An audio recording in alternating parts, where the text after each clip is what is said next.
آلاء سليمان، أم تقى، أم إبراهيم، أم يمنى، والتقدير امتياز مع مرتبة الشرف. يوم ما لبست روب التخرج هذا سمعت اسمي كامل مع مرتبة الشرف، والتقدير كان امتياز. وللأسف الشديد طالما احنا في غزة أحلامنا المبنية مهدومة، اللي بنيناه كله انهدم للأسف الشديد. وتعالوا معنا شوفوا ايش بنعمل في روب التخرج.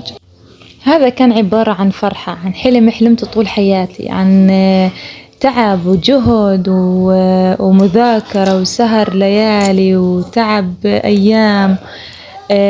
تعبت وما حد ساعدني في تعبي هذا إلا نفسي وهمتي القوية للنجاح والتفوق ومرتبة الشرف. ولكن الفرحة ما بتكمل. في غزة كل إشي متاح، كل إشي عنا صار مفروض علينا. مثلا إني أنا أجيب أي لبس من ملابس أطفالي، من ملابسنا، وأتصرف فيه في النار لحتى أقدر إني إيش أعمل لهم طعام، أخبز لهم في ظل الغلاء المرعب الأسعار الحطب. وانت فعليا احنا لو بدنا نستمر على انه يوميا نشتري حطب، يوميا بدك ميزانية 50 شيكل بس علشان تشتري حطب لطبخة في اليوم الواحد، لطبخة واحدة. تمام؟ فهذا صعب على الغزاوي في ظل الإغلاق التام علينا وعدم وجود دخل والتسكير اللي من كل النواحي. وبهيك احنا بنحرق فرحتنا وفرحة التخرج، وكل اشي حلمنا فيه راح هباء منثورا. يا عمي راحت بيوتنا اللي هي مملكتنا، اللي هي سترنا، اللي هي راحة بالنا. كل اشي بنحلم فيه راح، فمش حتوقف على روب التخرج. تمام؟ فللأسف الشديد احنا وصلنا لهذه المرحلة.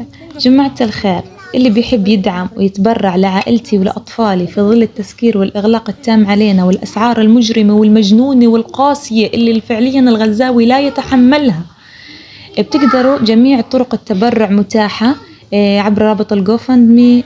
شارة الدولار موجودة عندكم، عبر البيبال، رقم الواتساب مثبت في وصف القناة. وجزاكم الله خير. هيك فرحتنا بتكون، يعني يوم التخرج فيه الشعلة هذه احنا اللي بنولعها، فأنا ولعت لكم الشعلة اليوم لأجل روب التخرج.